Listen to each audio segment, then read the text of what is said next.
প্রিয় শিক্ষার্থীবৃন্দু, আসসালামু আলাইকুম। আজকে আমরা হিসাব বিজ্ঞানের সবচাইতে বেশিরভাগ ছাত্র যেটা বুঝতে সমস্যা হয়, আর্থিক অবস্থা বিবরণীর মধ্যে আসে নিট দেনাদার নির্ণয়। এই নিট দেনাদার নির্ণয়টা কীভাবে করে আমরা তোমাদেরকে শিখিয়ে দিব। এটা অনেকের কাছে জটিল মনে হয়, আজকের পর থেকে আর জটিল মনে হবে না, এটা একবার ইজি। তোমরা একটু মনোযোগ দাও, দেখো কি বলছে। দেখো, আমাদের একটা বোর্ডে একটা র্যামিল এবং কিছু সমন্বয় লিখছি যেগুলা নিট দেনাদারের সাথে সম্পর্কিত। দেখো, নিট দেনাদারের আরেক নাম হচ্ছে প্রাপ্য হিসাব। আমি তোমাকে নিট দেনাদার শিখেলাম, পরীক্ষা আসলো প্রাপ্য হিসাব, তুমি বুঝলে না, দুটোটারই একই। একটা দেখো, নিট দেনাদার বা প্রাপ্য হিসাব নির্ণয় কীভাবে করি। র্যামিল একটা একটা আমরা কাল্পনিক র্যামিল ধরলাম। র্যামিল তো অনেকগুলো এন্ট্রি থাকে, শুধু আমরা দেনাদারের সাথে সম্পর্কিত যে র্যামিলগুলো এগুলা আমরা এখানে লিখলাম। যেমন রহমানের র্যামিল, কি র্যামিল, এখানে ডেবিট পাশে আছে দেনাদার বা প্রাপ্য হিসাব, একই নাম, 40,000 টাকা। ক্রেডিট পাশে বিক্রয়, অনাদায়ী পাওনা সঞ্চিতি আছে, অনাদায়ী পাওনা আছে। আমাদের সমন্বয়ের মধ্যে আছে দ্বারে বা অলিখিত বিক্রয়। দ্বারে বিক্রয় যে নাম, অলিখিত বিক্রয় সেম নাম। আমি বোঝার জন্য তোমাদের দুটোটা লিখে দিলাম। 5,000 টাকা। বিক্রয় ফেরত 2,000 টাকা। দেনাদার আদায়যোগ্য নয় 3,000 টাকা। অবশিষ্ট দেনাদারের উপর 5% অনাদায়ী পাওনা সঞ্চিতি ধরতে হবে। দেনাদারের উপর 2% বাটা সঞ্চিতি ধরতে হবে। এর বাইরে কোনো ওয়ারেন্টি নাই। দেনাদারের যদি করতে হয় এর মধ্যে আসবে, বরঞ্চ 1-2টা কম আসবে পরীক্ষায়, কিন্তু এই শিটের মধ্যে আসবে, এর বাইরে কোনো এন্ট্রি নাই। দেখো, তোমরা একটু খেয়াল করো কীভাবে নির্ণয় করি, একটু বোর্ডে খেয়াল করো। আমাদের বোর্ডের নিচে দেখা যাচ্ছে, হ্যাঁ দেখা যাচ্ছে। দেখো আমরা কীভাবে করি, আমরা আর্থিক বছরের নিট দেনাদার কীভাবে নির্ণয় করি। দেখো, নিট দেনাদার বা প্রাপ্য হিসাব নির্ণয় কীভাবে করি। দেখো, প্রথমে আমরা বিবরণটা লিখব, টাকা টাকা লিখলাম। এরপর প্রথম কাজটা হবে তোমার দেনাদার যা আছে বা প্রাপ্য হিসাব যা আছে তার লেখা। আমরা দেনাদার লিখলাম বা প্রাপ্য হিসাব। কত টাকা দেওয়া আছে আমাদের? 40,000 টাকা দেওয়া আছে, আমরা 40,000 লিখলাম। এরপর কি করবে, এরপর কোয়ান্টিটি এটার সাথে অ্যাড হবে। একটু খেয়াল করে দাফে দাফে। দেনাদারের ফলে তুমি সমন্বয় যেটা দেওয়া আছে অলিখিত বিক্রয় বা দ্বারে বিক্রয়, এটা যোগ করবে। এটা কি করবে? যোগ অলিখিত বিক্রয়। অলিখিত বিক্রয় কত আছে? 5,000 টাকা। তাহলে তোমার 35,000 টাকা নামছে এখানে। এরপর কি করবে, তোমার আরেকটা সমন্বয় দেওয়া আছে বিক্রয় ফেরত। যদি বিক্রয় ফেরত সমন্বয় দেওয়া থাকে, একটাও তো মনে রাখবে, যদি সমন্বয় দেওয়া থাকে তাহলে এখান থেকে বাদ হবে। যদি র্যামিলে দেওয়া থাকে, এটা নিট দেনাদারের সাথে বা প্রাপ্য হিসাবের সম্পর্ক থাকবে না। আমি আবারও ক্লিয়ার করি তোমাদেরকে, যদি এই বিক্রয় ফেরতটা যদি তোমার সমন্বয় দেওয়া থাকে, তাহলে তুমি এখান থেকে বিয়োগ করবে। আর যদি সমন্বয় না দেওয়া থাকে, র্যামিলে দেওয়া থাকে, তাহলে এখানে বিয়োগ করার কোনো প্রয়োজন নেই। তাহলে আমাদের যদি এটা সমন্বয় দেওয়া আছে, তাহলে আমরা বাদ কি লিখবো? বিক্রয় ফেরত।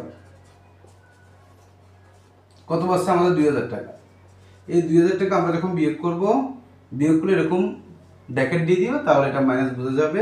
43,000 টাকা আমাদের বিক্রয় ফেরত বিয়োগ করার পর আমাদের রেজাল্ট আসলো 43,000 টাকা।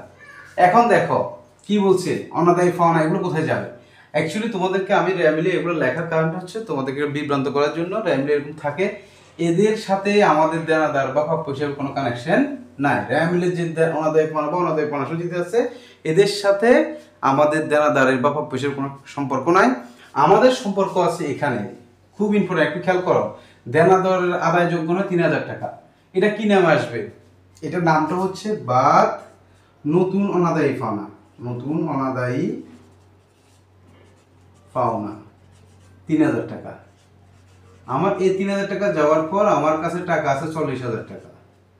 আমি একটু খেয়াল করো, অবশিষ্ট দেনাদারের উপরে, এদিকে একটু তোমরা খেয়াল করো, অবশিষ্ট দেনাদারের উপর অবশিষ্ট দেনাদার 5% অনাদায়ী পাওনা সঞ্চিতি ধরতে হবে। এখন এই 5%টা কি 40,000 টাকার? এই 5%টা হচ্ছে এখানে মিলে গেছে রেজাল্টটা।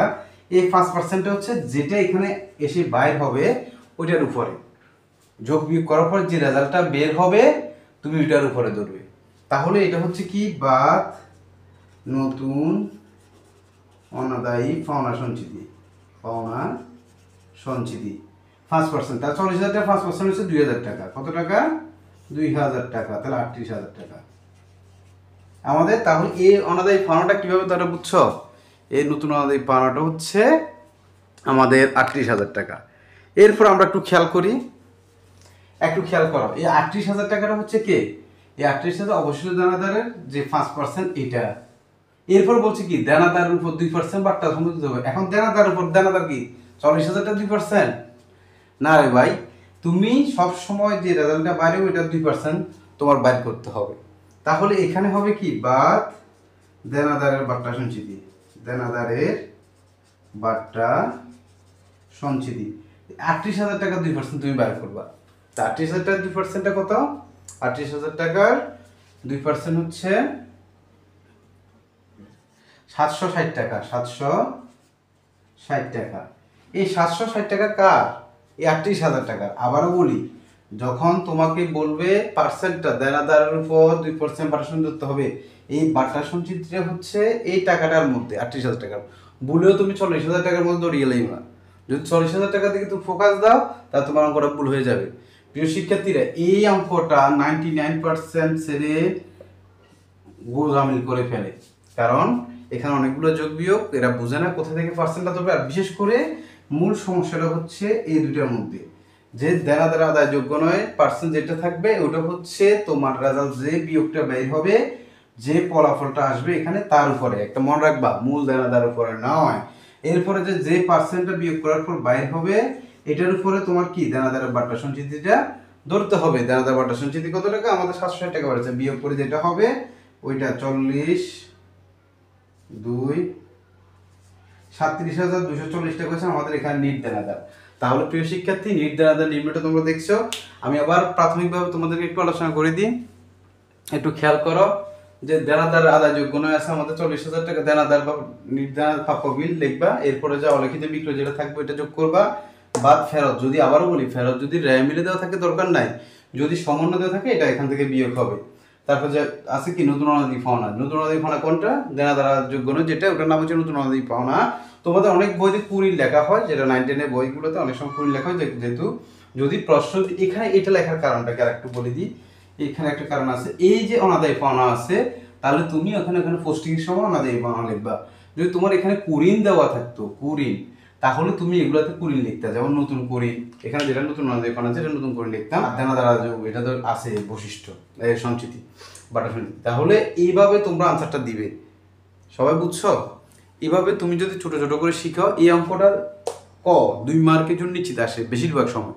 যদি এক্সাম এই বছর না আসে পরের বছর, পরের বছর না আসলে পরের বছর আসে, তাহলে তুমি এই অঙ্কটা কাইন্ডলি শিখে নিবা। তোমার আর্থিক বছর বিবরণীর 2টা মার্ক নিশ্চিত হবে। এবং আর্থিক বিবরণী করতে গেলে তোমার এটা জানতে হবে। তো ধন্যবাদ। সবাই আমাদের ভিডিওগুলো দেখবে, শেয়ার করবে, লাইক দিবে। ধন্যবাদ।